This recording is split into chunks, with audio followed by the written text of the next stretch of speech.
video today is going to go over zoning systems. Our EWC zoning system we can put with our root systems.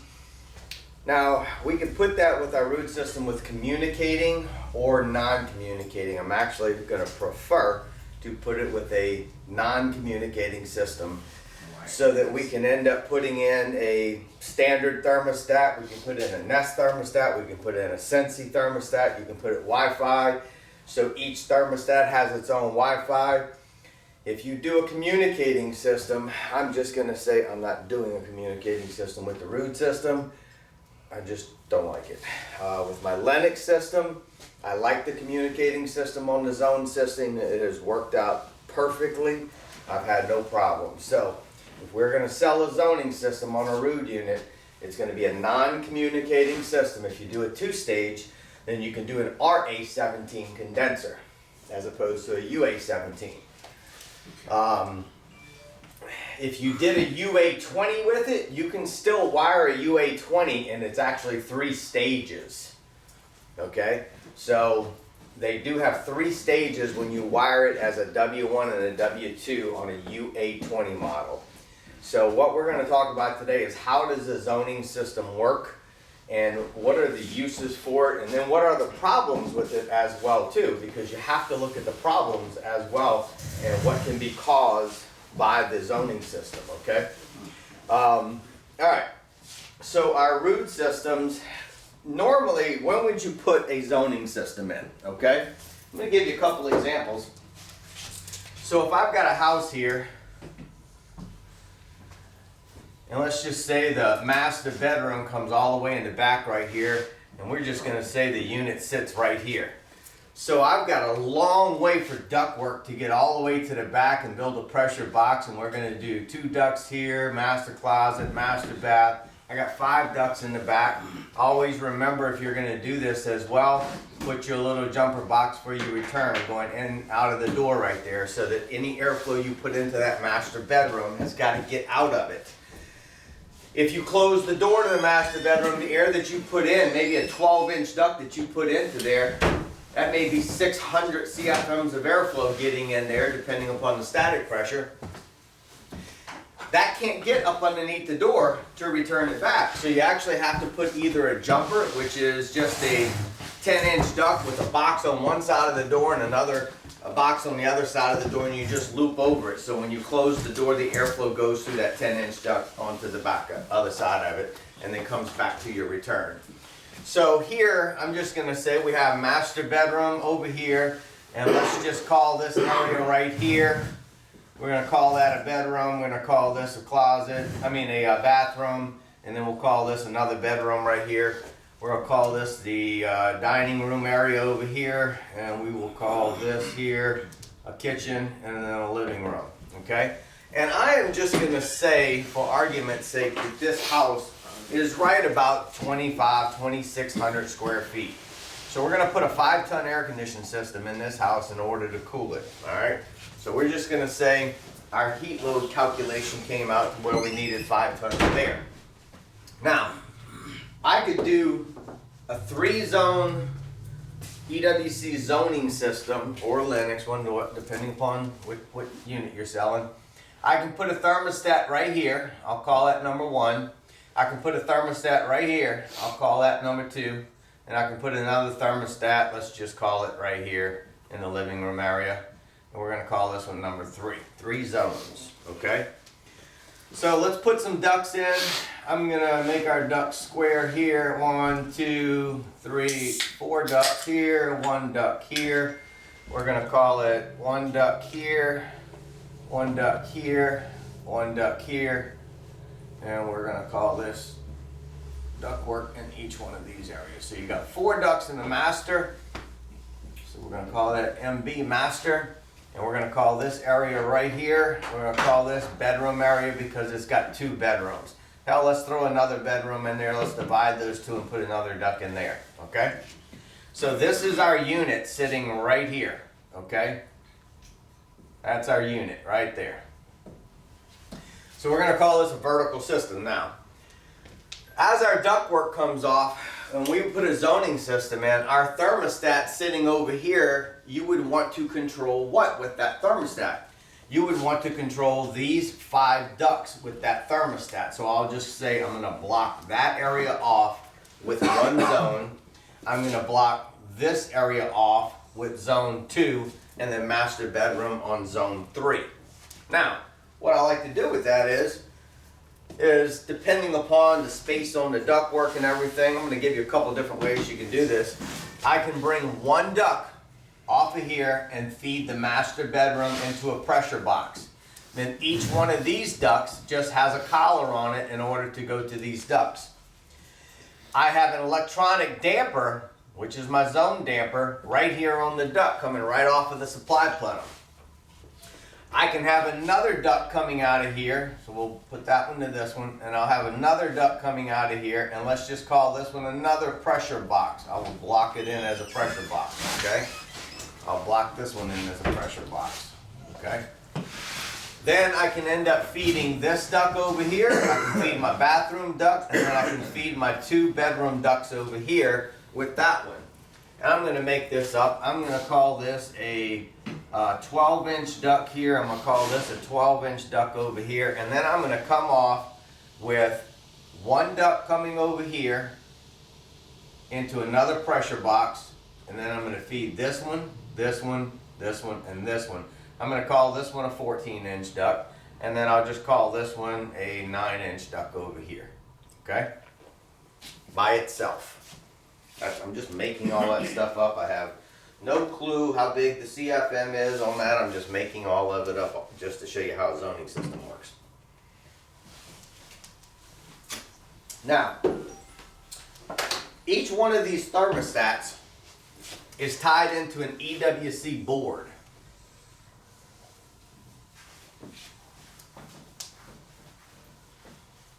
Alright, so on one side of the board, you're going to have your common G, W, Y, R, and a couple other ones too. We'll just leave it at this. Here you're going to have C and R. So C and R needs to have a transformer on it to where you got L1 and neutral coming in. Let's take that off. And then you are going to feed, let's move that up. And you're going to feed your common and your 24 there.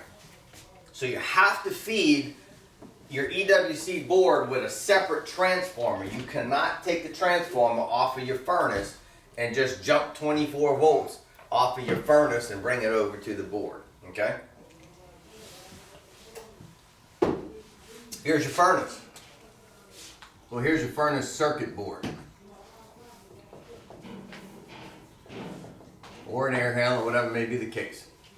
Your circuit board off of there, R, C, Y, G, W. Simple. What are you going to do? You're going R, you're going C, Y. Could put this in a nicer, neat area, huh? Oh, that looks great. It looks great? Oh yeah. All right.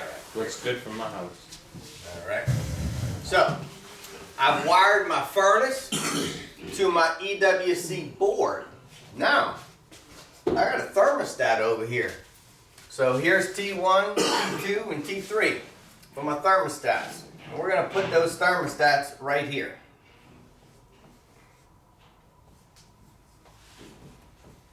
So what are we going to have on it? We're going to have R, C, Y, G, and W, right? R, C, Y, G, W.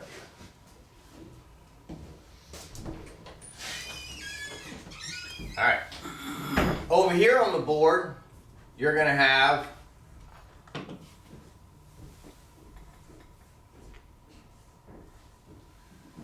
R, C, Y, G, W. R, C, Y, G, W. R, C, Y, G, W. R, C. Forgot my C. Y. Okay. So we're going to call this one 1. Let's do it like, yeah, let's do 1, 2, 3. This This is going to be zone 1, 2, 3. Well, this is simple, guys. R, C, Y, G, W, right? You're going to do the same thing with 2, and you're going to do 3. So, 2 and 3 are both hooked up. 1's hooked up. Transformer's hooked up to your R and your C. Now, you're going to have, I'm going to make this line a little bit longer down here. And right here, I'm going to pull this up a little bit further right here. R and C, and we're going to go up like that.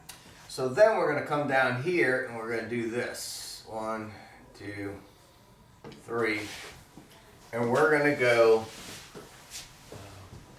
M1, M2, M3, M4.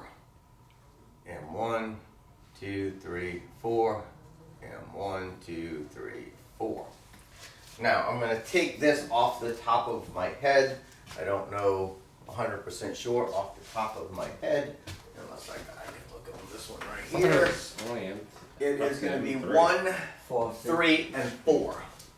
So 1, 3, and 4. 1, 3, and 4. 1, 3, and 4 are going to be your terminals. Okay? Now those terminals are going to go to a dampering system, and here's your dampering system. Coming off of this dampering system, you're going to have a little box on it, okay?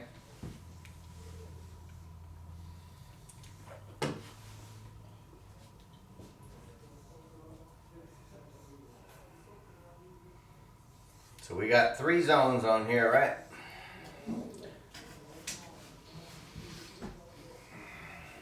Alright, now on your box right here, you're going to have a red light and a green light. When it's green, that means your damper is open and airflow can go through. When your light is red, that means that your damper is closed and you get no airflow through it. Okay, so on the top of your box here, you're going to have PC,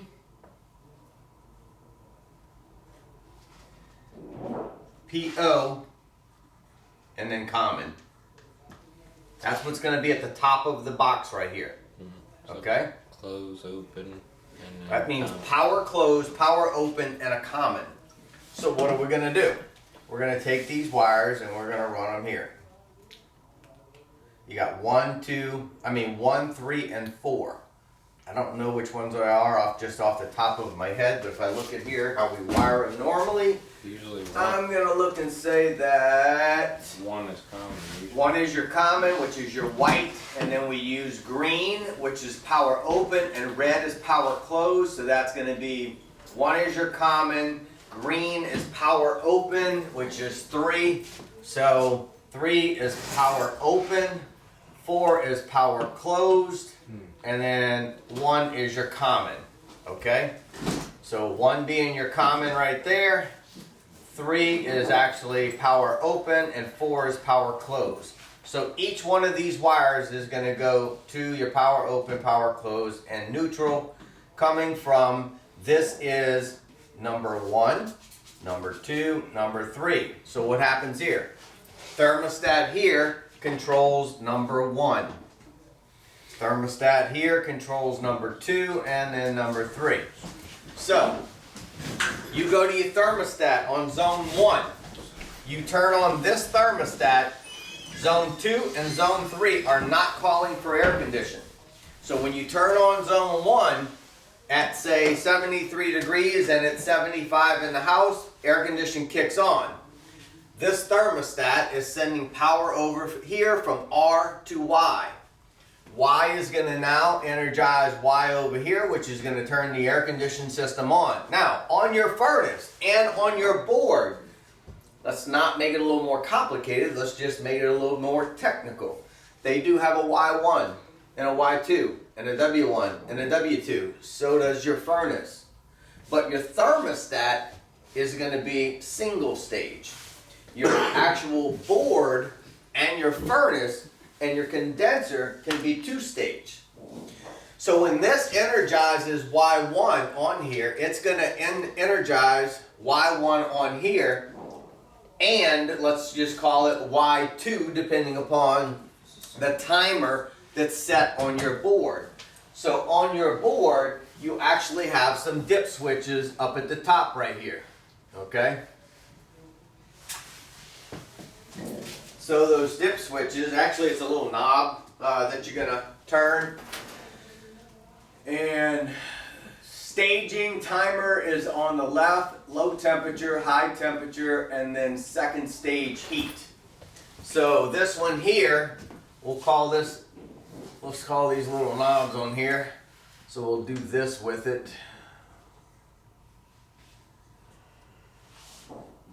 So you got basically a little knob to where you gotta turn the little knob and you're gonna point it different ways, okay? So this is your AC to second stage timer. All right, that's on all the way on your left. And then you have your low temperature and high temperature. Low temp and then high temperature, and then you have your second stage heat timer. So what this is doing, guys, is when you energize R to Y, that turns on the air condition on Y1. So depending upon what your timer now is set at on this one, this dial, 20 minutes, 10 minutes, 15 minutes, it will run in stage 1 for 15 minutes and then kick it into second stage. That simple enough? But if it's a single stage system that you just mentioned, It's a single. Well, if it's a single stage air conditioning system, then it's only kicking in Y1. You don't have a Y2 in there. So it makes no difference what you set this at on here if you have a single stage air conditioner, because you only have one wire coming in here to Y1. Remember, if you are doing a two-stage air conditioning system, the first stage is going to be Y1, second stage would be Y2 here, and then on your furnace you would have a Y1 and a Y2 and a W1 and a W2. If you have heat pump, you're going to have an O/B on there as well. Okay? Now, can this control dehumidification like that? what do you mean, the zoning board? Mm-hmm. Can it control it? Yeah. No, it can't. Because there is no DH on your board. You have just a regular thermostat. This can be an old mercury bulb thermostat right here. Doesn't matter. You can have a two-stage air conditioning system, an old mercury bulb thermostat, cool off and heat with nothing else on it. So your grandmother could work this system by walking up to the thermostat and just lowering the thermostat down. And it will cool her master bedroom. Okay? Then when she walks into the into the living room area, and she wants it warmer now because it's nighttime or whatever, she can raise that thermostat up.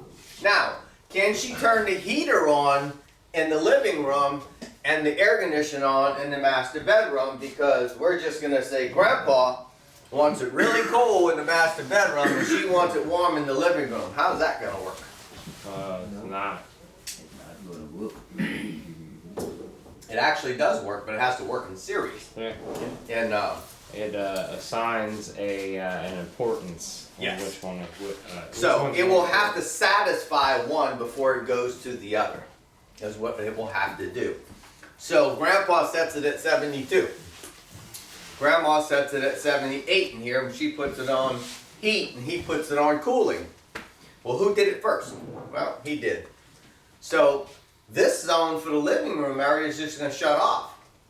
So Grandma's just going to have to wait until Grandpa's cool, and then the unit will then kick into heating mode. His zone will close, her zone will open, and it will heat and warm that area up. It's just got to finish its cycle before it can do anything else. That's all. So the kids come home and they go, I want it cool. Well, they got to wait until Grandma's warm. That's it. So then, how's it set up for this if you have a communicating system, or is it not compatible? This setup is not compatible with communicating. Right. Okay. So a communicating one, you would have to have a communicating thermostat, a communicating board.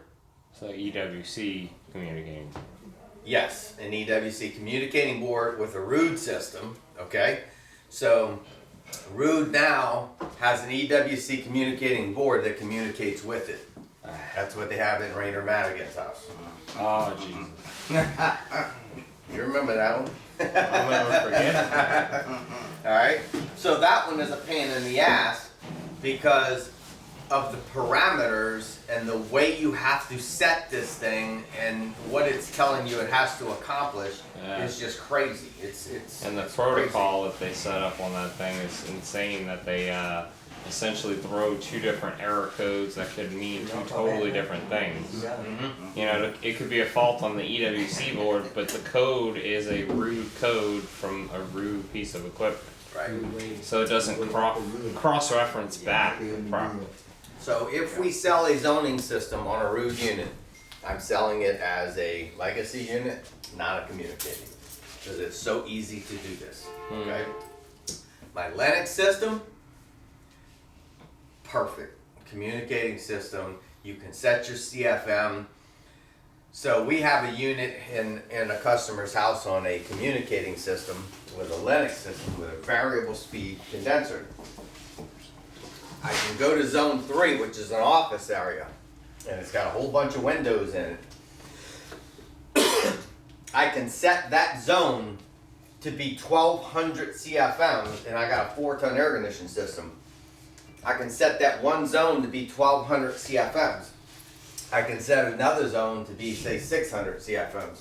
I can set another zone to be 400 CFMs. Well, that's more than 4 tons of air. Doesn't matter.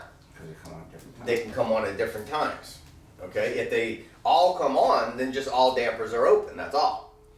So if the communicating system is saying, hey, I need 600 CFMs of airflow, and you have a variable speed air conditioning system, or 1200 CFMs of airflow, then that unit will ramp its speed up in order to force 1200 CFMs of airflow to that zone.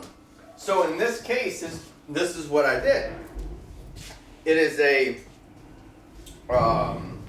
vertical system on the second floor. Ductwork comes up, comes over, say 20 feet, then has to go over the 3rd floor. So they literally had to sheetrock it in order to, we just brought the ductwork over the 3rd floor because the 3rd floor is the attic area, okay? But they made a room in there. So we had to bring the duct over through 2 closets and then over into another attic area, put a pressure box in there. Then from that pressure box, we were able to feed all of the ducts into that office area. Now again, you got glass windows on both sides on the office area. And then it's people in there as well too, so in the middle of the day they're working. So you need a lot of air conditioning over there. So when we first set it up, we set it up at like 800 CFMs of airflow. He called me up a couple days later, man, my office still isn't cool. So I went back over there and I adjusted it down to 1200 CFMs. Well, I ran enough ductwork over there to feed that 1200 CFMs. So once I did that and the air conditioning came on, now the thermostat in the office maintained the temperature of what he set it at because I was able to push enough CFM over there. The variable speed blower motor will increase its velocity in order to push that CFM. Even zone 2 and zone 1 and zone 2 are closed. Zone 3 has got enough to get everything over there. So then they're able to monitor the temperature in that particular office area. Was that Mark's house? Mm-hmm. Thought it sounded familiar. Mm-hmm. And they have a Linux zoning board. They do. So then that's how you set it up for a Linux system if it's communicating. Yes. So I hate that board. I hate that board. that board is tremendous comparative to the EWC with the Rude system, though. I mean, Well, it's it's a tiny package with like 8,000 more wires in it. So well, it actually used to be worse than that. That's actually the upgraded board. It used to be worse. I had a board down here. I threw it away with they had like 2 or 3 boards to it where you had to wire them all together in order to make all that shit work. And I had a demo up here of it, of the zoning system. So the house we went to yesterday, the guy had a 3-ton air conditioning system. There's only 2 ducts coming off of his air handler. It's jammed in a little bitty closet on Bourbon Street, you know, and there's literally only 2 ducts coming off a 3-ton air handler. One is a 9 and one is like maybe a 12 or something. Jesus. And his problem is the one that was going upstairs, the damper was closed. And the reason the damper was closed is because the battery on the thermostat for upstairs was dead. Which therefore he's not energizing to turn the air conditioning system on the upstairs, so the damper stays closed. So his problem was a dead battery as far as opening his damper up. Okay, you got to see the way they ran this duct. They took a 9-inch duct. Okay, they took a 12/6/8 box, put it on a side tap to blow into the foyer area. Then they took a 9-inch duct and they cut the, so this is a box facing this way. And they brought the 9-inch duct and they took a hard 90 and they cut the top of the box and then put the hard 90 in the top of that box. So it's blowing this way and your collar's on 8 inches off this side with a 9-inch hard 90 onto the top of it. But they had to cut the whole box because that 9 inch is as big as the whole box. So then when they did all that, the only way they get the grill on it is actually screwing the grill to the actual hard 90. I mean, and then they took that box, they took the 8-inch off of it, they stuck a 7-inch duct in the 8-inch collar this way and ran that 7-inch duct to a 10/6/7 at the bottom. Jeez. Man, That was just. they must have had almost no airflow out of that vent. They didn't at all. Hey, real So- quick on that particular diagram you got there. Uh-huh. In zone 1, you have, what's that, a 14-inch? Yeah, 14-inch feeding the living room and the kitchen. Uh-huh. And you also have a separate duct feeding the dining room. Yep. So, and So- that's also on zone 1. Yeah, that's So- zone 3. I mean zone 3. Yeah, So, so this how is do a- you control that one duct right there? Simple. I have another damper, so zone 3. It does have actually, its own damper. yeah, it has another Okay, one over here. alright, And then what that's- happens is you take this PC, PO, and common, which is here, PC, PO, and common, Just run it and then back. you jump them. I got you. I Yeah, got you you. parallel them. I got it. Okay. And now when you energize this one, you energize that I one got at it. the Yeah. same time. I just Yeah. didn't know if it's going to have its own separate damper or not. So I thought that though. Yep. So this is the way they did that duck. You had a 7-inch over here. They took a 7-inch flex duct, stuck it into the 8, and took a 9-inch duct, flex duct, brought it into the top of the box, and this is supposed to be blowing out this way, right?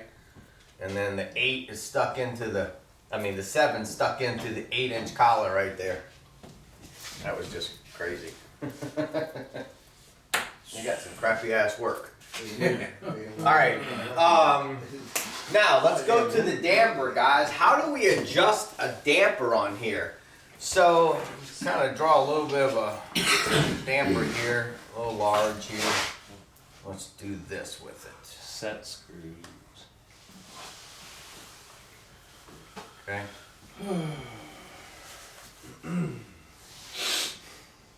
And for the love of God, please make sure you tighten those. Yes. I had one swing all the way open the other day to where it fully open was technically fully closed just this way. All right. So we're just gonna do this, and we're gonna put like a little lever on here like that, and then we're gonna put a set screw, and we're gonna call this a set screw right here, and then we're gonna call this one a set screw right here. Now, we're just gonna call this one open, and we're just gonna call this one closed, okay? So if this little lever here goes all the way to this side, we're gonna say it's closed that way. If it comes all the way back over to this way, we're gonna call it open. So this is gonna be a green light over here, and this is gonna be a red light when it reaches over there. Now the green light won't come on until that thing turns all the way and can't turn anymore, okay? You can take this set screw, and this is gonna be 100% open all the way on this side. You can take that set screw and you can make it close to where you can go over there, and you can undo the set screw and move it to where it's right here. And it's partially open even when Now, it's closed. it will not open 100%. So the way this is set right here, I'm just gonna say for argument's sake, this is a 6-inch duct going into a pressure box that would literally just be flooding it because it was 6 feet. Whereas I'm gonna call this one 28 feet coming all the way over to here, and I'm gonna call this one 28 feet going over there. Well, if all dampers are open, what's gonna happen? I'm gonna flood the little 6-foot one right here. So I can literally go to the set screw on there and then close it, turn it off, close it, and then move that set screw up over, tighten it down, and then when you turn the system on, your damper will go from closed to open as opposed to open, and it'll stop there. Now, instead of getting out, I don't know, 600 CFM, you're getting out, say, 400 CFM, making that up, obviously, okay? You can also do it the opposite way, and I don't want this thing to close all the way. Now, why would you do that? I'll tell you why. So I got a living room area here. Now, we did this in Renee's house. So her living room area is cathedral ceilings, okay? Glass back wall. So you obviously have a lot of heat load for living room area. Her master bedroom, the pressure box, I am telling you, is this far away from your plenum. That's how freaking far it is away. And if only the master bedroom is calling for air conditioning system, this is a 4-ton system in that house, then, which I'll explain a biflow damper here in a minute, then that airflow, you're trying to push a whole bunch of airflow through that biflow through that zone 2, the master bedroom, and you just got like way too much airflow. So because her living room has a major heat load and everybody stays in there, I took the living room area ducts, and I didn't allow them to close all the way. So no matter which zone it's on, it's gonna get some air in there. So it's like a dump zone, sort of. Kind of like a dump zone. Okay? Marylander? No. Renee Landry. Yeah, I was there last year. Renee Landry. Small world. Now, every time that unit comes on, living room area gets some air. So it satisfies that thermostat pretty good, okay? And then she's got another bedroom at another part of the house that also has a thermostat for it. So she's got 3 thermostats. So if you go into this house as a service technician and it has a zoning system, and the guy says, my master bedroom just never gets cool, man. It's so damn far away, it just doesn't get the airflow. Well, the first thing I'm gonna go check, did somebody move this and not allow it to open all the way? Possibility, right? Mm-hmm. Okay. Second thing is, well, what areas of the house get a lot of air? Man, those other 2 bedrooms like get killer air. I want to move my room to those 2 because they get killer air. All right, well, I'm going to go damper those and not allow them to open all the way, which is going to force more static pressure into that supply plenum to force more airflow over there.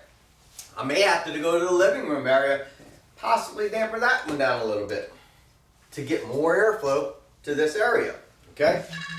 Now, let's say that this is a horizontal unit in the attic, okay? Horizontal unit as opposed to a vertical system. A vertical system has a hard time doing what we're fixing to do here. You actually have to have enough room in the closet, or you could do what's called a dump zone on that. Okay? So,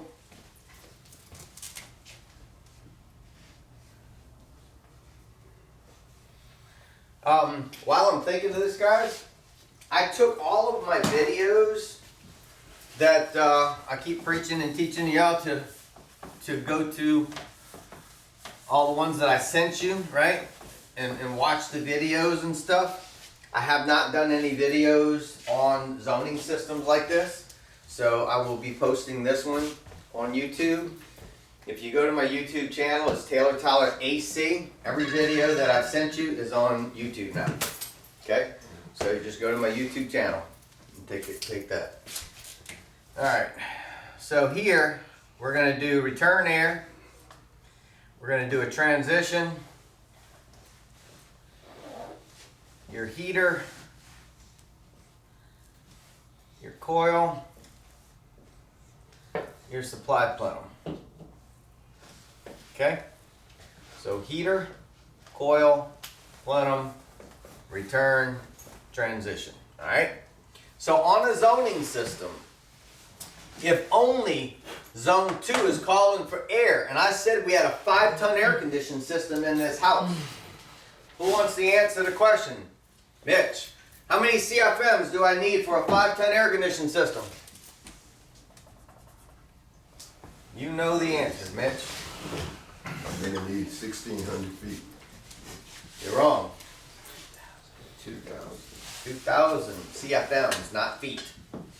2,000 CFM. CFMs, cubic feet per minute of air. Okay? Did have feet in it. Yeah, it does have feet in it, right? They're cubic feet, though. You were right on it. They're little square feet. They're only 12 by 12. Right? If you would have said what is feet, then you would have got it right. Right. Alright, so a 5-ton air conditioning system is 2,000 CFMs of airflow, guys. That's 400 CFMs per ton. Can you do 350 CFMs per ton and still be correct on your CFMs? The answer is yes. The reason is we are in Louisiana. Louisiana has a very high humidity content, high moisture content in the air. If we lower our CFMs to 350 CFMs per ton as opposed to 400, we actually pull more latent heat out of the air than sensible heat. If we live in Las Vegas, do we want to pull more latent heat out or more sensible heat out? Sensible heat. Sensible heat is the heat to the touch that's hot. Latent heat is the moisture content in the air. Okay? Lower your blower speed, you pull more humidity out of the air. On a 2-stage air conditioning system, the reason you help with dehumidification on a 2-stage air conditioning system and on a zoning system, watch how this works now. When I run a zoning system and I turn on this 2-stage air conditioning system, what stage am I going to come on with first? First stage. So we're going to call this a 5-ton air conditioning system. My first stage, I'm going to call it 3 tons. And it's about 70% capacity. And we'll call second stage the additional 2 tons to give you a total of 5, right? So 3 tons of air gives you how many CFMs? 1,200. 12. All right. Zone 2 is a 12-inch duct. How many CFMs approximately is that 12-inch duct? Approximately. Anybody? 400 and something. Let's round it up. Let's round it up and let's call it 500. It's not. But it's actually 600.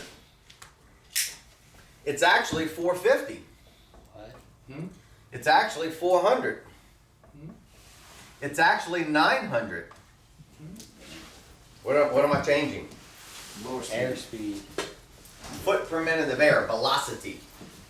So that 12-inch duct could be 900 CFMs, 400 CFMs, 600 CFMs, 800 CFMs, 300 CFMs, because the 12-inch duct doesn't give you CFMs. the foot per minute of air, the velocity of the airflow with that size of duct gives you CFMs. So the reason I said it like this is because I just said that this is a 6-foot duct, 12 inch, coming right off of the supply plenum into a pressure box, right? If these two zones are closed and this is the only one open, what's going to happen to the velocity of the airflow coming out of the vent? Blow the crap out of it. It's going to go high. So I may get 1,000 CFMs of airflow out of that 12-inch freaking duct. If I do, what's going to happen to my grills? They're going to be, they'll be whistling out of there. Okay? Because then you only got 4 ducts that you're trying to push 1,000 CFMs out of. It's 250 or 300, 300, and 100 for the bathroom. It's a lot of airflow that you're trying to get out of there, right? Can it do it with a variable speed blower motor? Yes. The answer is yes, it can. If you take the grill off the box at the end, it actually might be able to do it. Yeah, as Matt said, your supply grill actually acts as resistance. Uh-huh. Okay? So if the grill wasn't there, it'd blow it. Uh-huh. I'll tell you about a job I did, and grill makes a difference, guys. It really makes a huge difference when you're designing systems. So I'm going to tell you about a system I designed out in Port Sulphur. I installed a package unit in a church. Okay? Actually, me and my son Tyler installed this whole thing in one day. Was that before you quit? He only worked for me like 4 days, so this is one of the days, okay? And I was taking him out to the camp after and we were going fishing. So I said, well, we got to go install a system first. So I pre-built all the ductwork, and we had to go out there, cut everything, put it all in, and then after that, like I said, we went to the camp. So All that duct work. we had a 3-ton air conditioning system, package unit. I cut a hole down at the bottom for my return, and then I built a duct coming out of my package unit, coming out, rolled it up, and then rolled it into the wall. So return air is at the bottom, supply air is at the top. So I called TaylorTylerAC and I said, I have a 3-ton air conditioning system. Find me a grill that will blow approximately 30 to 40 feet out, that has a throw of 30 to 40 feet of about 1,200 CFMs. Find me that grill and tell me what size it is, because I need to build a supply plenum to fit it. So I'm going to make these numbers up. 11 by 13 coming out of my supply of my package unit. I'll call it, I don't know, 11 by 20 on my return. Just call it that, okay? So I made my transitions into my wall, built all that stuff, and then I built this, rolled it up, and then rolled it into the size of 13 by 20, I think is what it was, okay? Off the top of my head. So that's the size of my grill I had to cut the hole out to, and then make a transition coming out of it, and then I had to transition 13 by 20 into, call it 11 by 13 down at the bottom, whatever, okay? After I finished hooking the whole 9 yards of it up, turn the system on, and you could literally go in that church, and you could sit at the back of the church and feel that damn thing blowing on you. Mm-hmm. It was phenomenal, and how far this thing would actually throw. So all these things make a difference. What kind of grill you have, whether it's curved blades. If you go into the old houses that have the round grills on them, you could do this and on those round grills and they'll never blow air at you. Why? Because they blow air like this. And they cool the ceiling. They're made to cool the ceiling. Where's your heat load out in your house? On your ceiling. Well, if your ceiling stays cool, cold air falls, right? Mm-hmm. There you go. That's why you don't feel that air on those round grills. You can go up to them and go, well, you're not really blowing any air out of it. Well, put your hand literally right on the ceiling and it's blowing air. It's just blowing at 360 degrees. Well, good thing everybody used to oversize the systems back then when those round grills were relevant.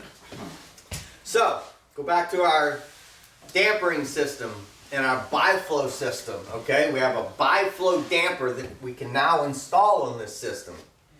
Zone 1 is opening up with one 12-inch duct on it with 1200 CFMs of airflow because it's a damper here, excuse me, a two-stage air conditioning system with zone 2 calling for air condition and 1200 CFMs of airflow is fixing to come out, but zone 1 and 3 do not call for air at this time.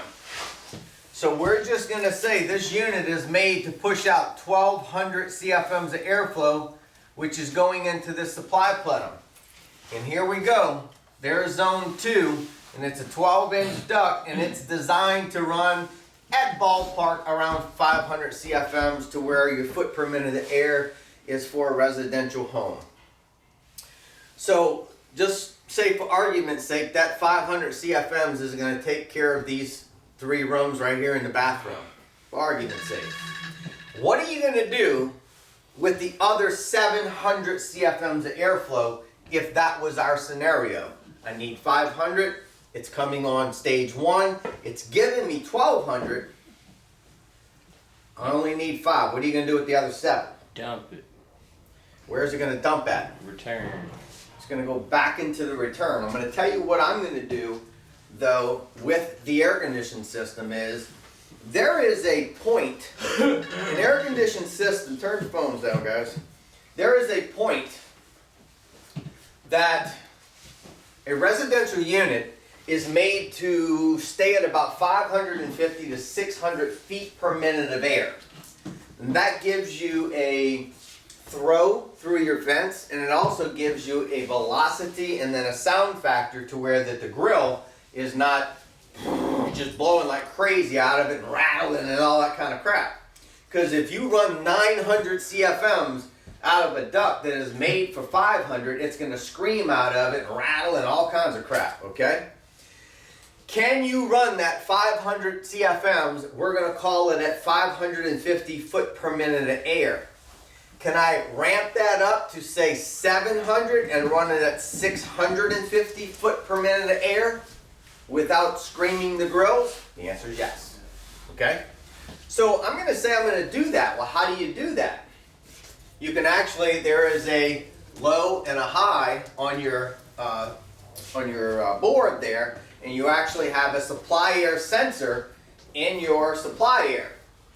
Then you actually have a bi-flow damper that comes from your supply, and we are going to do it like this, and we are going to bring this down here, and we're going to put another box over here, and then we're going to bring it around over here, and we're going to make this a long deal because I'm going to get into this in a minute. This bi-flow damper, okay? The bi-flow damper has got sensors on it that measure the static pressure inside the supply plenum, and it's also got like a little screw on it to where, or some of them with electronic, to where you can actually set the static pressure of your supply plenum.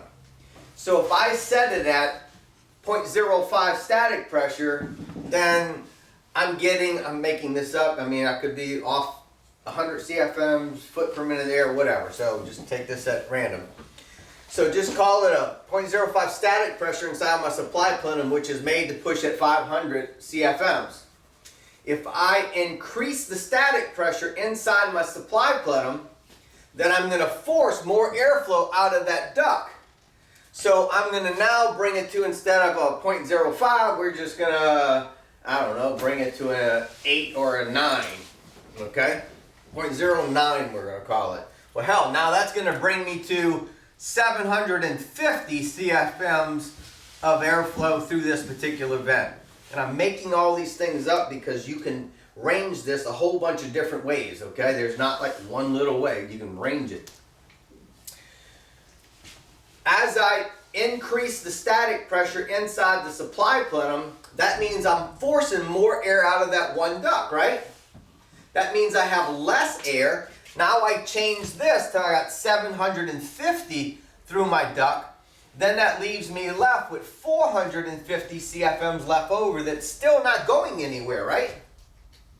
That's where my bi-flow damper opens up and allows that 450 CFMs out of there and then back into my return air.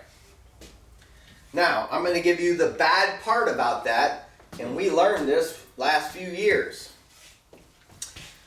If this return air comes over here and then goes straight and dumps back into my return air, what temperature is your supply air at this point in time, approximately?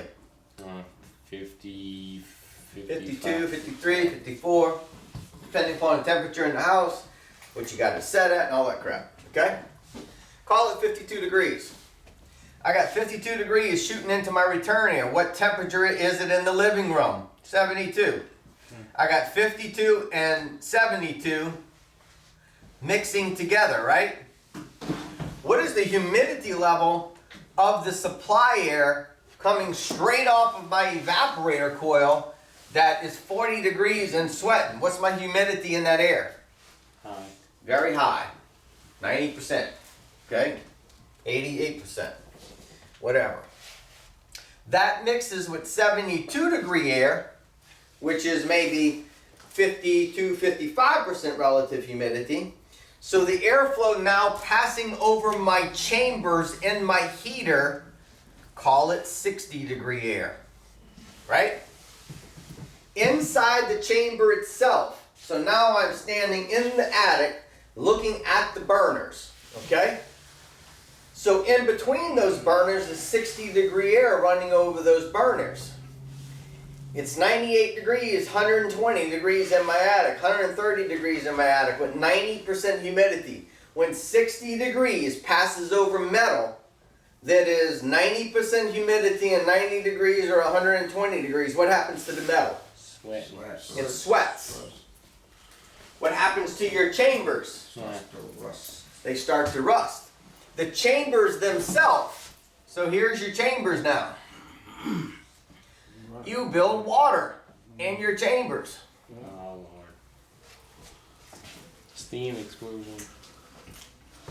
So you're running your air conditioning system in this zoning system and it's causing you a chamber problem and your chamber rusts out and your chamber becomes no good. Whereas we have actually had to replace the chambers before because of the zoning system and because of the return air coming right back, that biflow damper coming right back in here.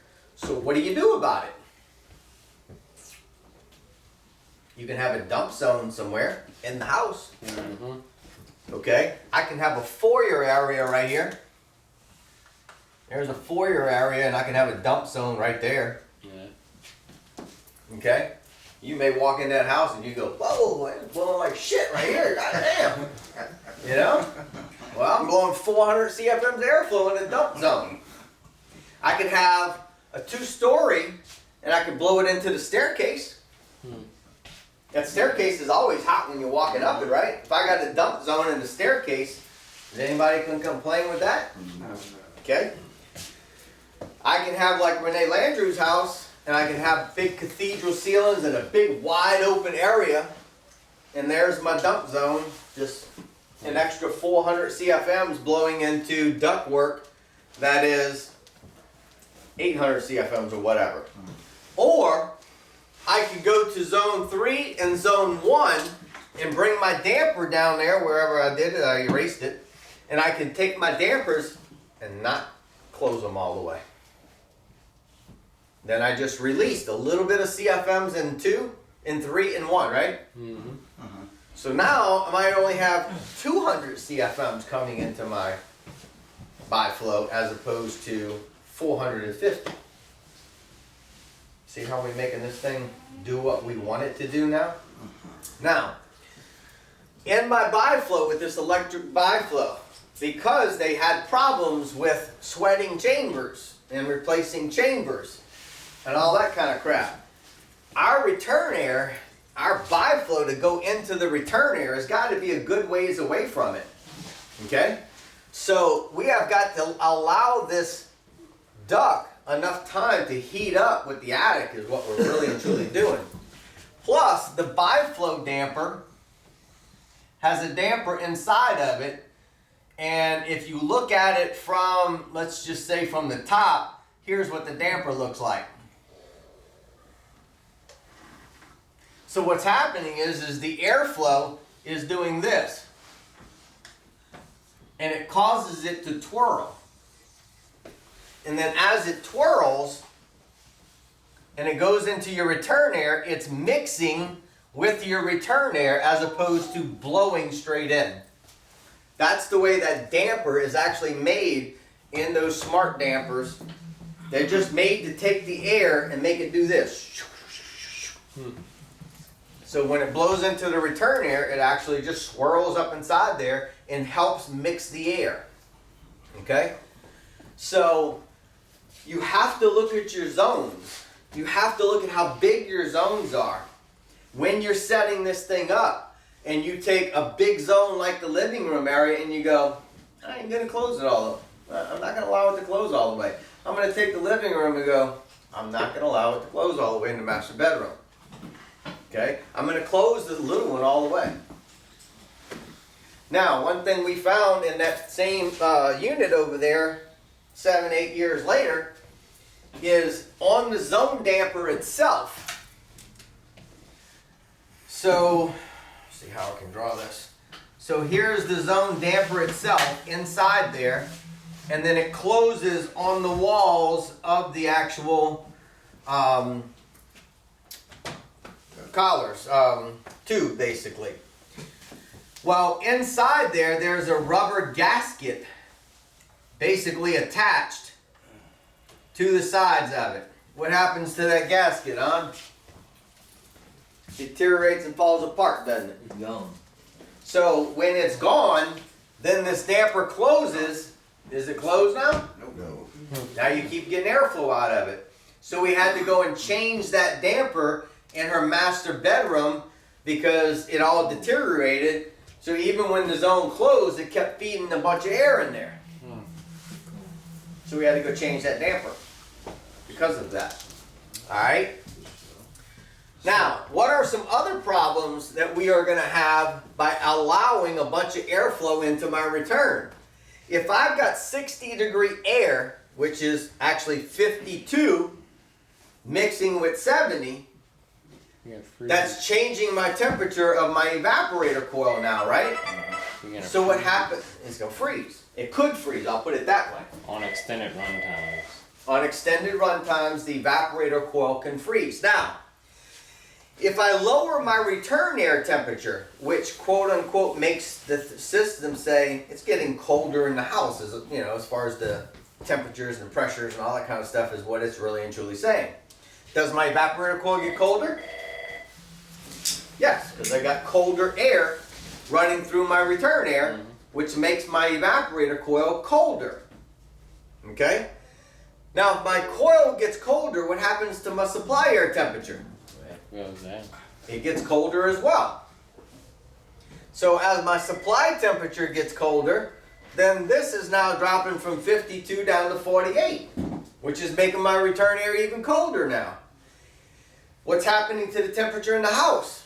It's dropping down as well too, because everything's getting colder, getting colder, getting colder, getting colder, and it literally can freeze up. So what do we do to stop it from freezing? Supply air temperature. One is a supply air sensor here inside your supply plenum that is being monitored by your board so that when the low temperature setting that you have it on, it will shut the outdoor unit off and air will continue to run and maintain that the low temperature setting inside your supply plenum doesn't get any lower than your setting. Same thing with your high temperature. If you're running your heater and your zone is blocked off and the other two zones are closed and one's open, you don't think that's going to make your chamber hotter, reducing your airflow through? Of course it is. What is your high temperature setting at? So you actually need the SAS inside that return air. Inside that supply air, the SAS, supply air sensor. And it says on your board, SAS. Attach your two wires there. That comes all the way over here into your supply plenum. That monitors your supply air temperature. Okay? As the temperature gets too low, Shuts the outdoor unit off, fan keeps running. Does the customer even know? No. No. Okay? As your heater comes on and starts to warm up these rooms, and then it shuts the heater off, but the fan keeps running, does it continue to warm the rooms? Yes. Okay? What is another thing we do? We put in a freeze stat in your coil. Secondary failsafe. So, a freeze stat in your coil will say, hey, if my coil starts to freeze, it's going to open up a circuit and it's going to shut my outdoor unit off. So when I start freezing on the coil, circuit opens up, and if I go to my outdoor unit, I can break Y on my outdoor unit, and this is going to my freeze stat. So as soon as it opens, it kills my outdoor unit. Airflow keeps going over my evaporator coil, right? Defrosts my coil. My sensor closes again. Air conditioning comes back on. Does the customer even know? No. Wait a minute. So, what? If you had a variable speed communicating system in this case, Yeah, they have their own. Yeah, freeze stat's not doing you any good on a communicating system. So they use their They have to- actual they use- thermistor that's inside the Yeah. evaporator. Okay, so it's Yeah. already set up to do that. Yes. Oh, okay. Yes. So, let me ask you something, guys, talking about just different things. How many times do you run across a system during the summertime on a service call and it's frozen? A whole bunch of times? Fairly common. Okay.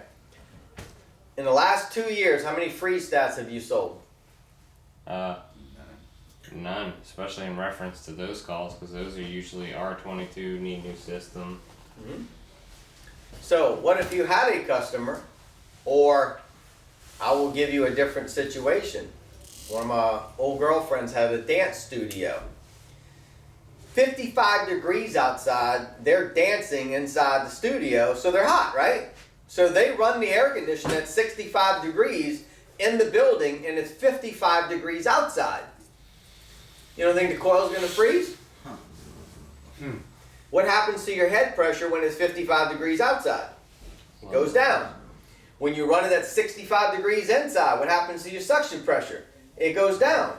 What happens to the coil temperature? It goes down. What happens to freeze point? It stays the same. So when you hit it, you got blocked ice, right? So what did I do? I went over there and I put a freeze stat on the coil, which stops the system from freezing. And then outside, I put a cut in, cut out on the fan motor, which when it's 55 degrees outside, the fan will not come on until your head pressure gets to, I'll make this up, 275, because it was an R22 system, I believe. So I would turn the fan motor on at say 275, and then as it would come down, I might have it cut off. Let's say, actually it was like 225 was what it was. So 225, the fan motor would kick on, and it would kick off, say at 190 or something like that. So I would maintain a head pressure between 190 and 225 on that old R22 system, and then a freeze stat on the inside would not allow the coil to freeze. So if I maintain a head pressure up, which is simulating a hotter day, so that coil is normally not going to freeze during the summertime at 90 degrees outside, right? While my head pressure would normally be 225. So I kept my head pressure up and I protected my suction from freezing by putting a freeze stat on the system. So you can do that with the zoning system as well. You can do that with any air conditioning system. Put a freeze stat on it. I know you talked about instead of the dump zone going to the return, how you could leave the dampers to other zones partially open to accommodate that. So if those zones are off then and the other zone is still cooling and it's dumping into those, wouldn't those rooms still have an overcooling issue? If depending upon how Longer open Yeah. that you are making those dampers. And how long it's running for and that how zone. long those other ones. So by increasing my static pressure, okay, I'm gonna make zone 2 cool faster, right? Because I'm gonna dump it more inside there. And if I'm only opening zone 3 and zone 1 a little bit, cracking those dampers as opposed to, halfway open, I'm cracking them to allow some airflow in, and then I run my static pressure up. I'm gonna cool zone 2 quicker, and it's gonna shut off. So you can play with those things. And I've had to go back a couple times with different units in order to adjust dampers a little bit to get it just right. So I've got a question now. So if it's going and cooling that zone quicker, so how does that affect the humidification? It's not really dehumidifying. It's really taking care of your sensible heat. It's really not dehumidifying because it's flooding that airflow that runs with air. And that's going to happen every time it's on now, though, right? I mean, depending on, I guess, the heat. No, because you can have zone 2 and zone 3 come on at the same time, where that's 1,400 CFMs of airflow, and you're only calling for 1,200 with the first stage.